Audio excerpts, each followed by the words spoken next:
যুক্তরাষ্ট্রের সঙ্গে পারমাণবিক কর্মসূচি নিয়ে পুনরায় আলোচনায় বসতে আগ্রহ প্রকাশ করেছে ইরান। তবে এর জন্য শর্ত হিসেবে দেশটির উপর আর কোনো হামলা না চালানোর নিশ্চয়তা চেয়েছে তেহরান।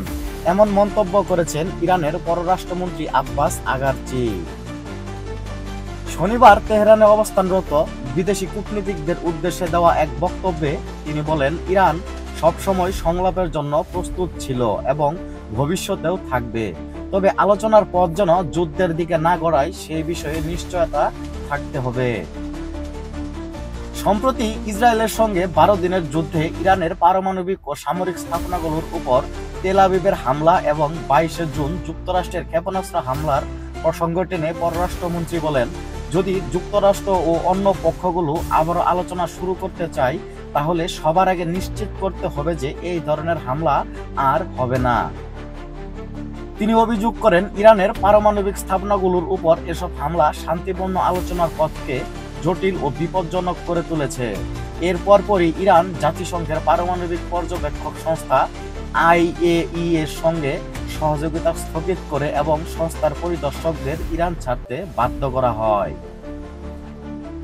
আগারচি আরও জানান, এখন থেকে আইএই এর যে কোনো অনুরোধ ইরান ঘটনাভিত্তিক ও স্বার্থ বিবেচনায় মূল্যায়ন করবে। ভবিষ্যতে যে কোনো পরিদর্শন ইরানের নিরাপত্তাজনিত উদ্বেগ এবং পরিদর্শকদের নিরাপত্তার ভিত্তিতে অনুমোদন দেওয়া হবে বলেও সতর্ক করেন তিনি। পারমাণবিক স্থাপনাগুলোর ধ্বংসপ্রাপ্ত এলাকাগুলোতে যুদ্ধকালীন ব্যবহৃত বিস্ফোরক ও বিকিরণ উপাদান ছড়িয়ে পড়ার ঝুঁকির কথাও তুলে ধরেন ইরানের পররাষ্ট্রমন্ত্রী। আলোচনার পাশাপাশি নিজ ভূখণ্ডে ইউরেনিয়াম সমৃদ্ধকরণ কর্মসূচি অব্যাহত রাখার অঙ্গীকার পুনর্ব্যক্ত করেন আগারচি। যদিও মার্কিন প্রেসিডেন্ট ডোনাল্ড ট্রাম্প একাধিকবার বলেছেন, ইরানের এই কার্যক্রম কোনোভাবেই গ্রহণযোগ্য নয়। ইসরায়েল দাবি করে আসছে, ইরান পারমাণবিক অস্ত্র অর্জনের দ্বারপ্রান্তে পৌঁছে গিয়েছে, এই জন্যই তারা হামলা চালিয়েছে। তবে যুক্তরাষ্ট্রের গোয়েন্দা সংস্থা ও আইএই এর মতে ইরান 2003 সালের পর থেকে সংগঠিতভাবে কোনো পারমাণবিক অস্ত্র কর্মসূচি পরিচালনা করছে না।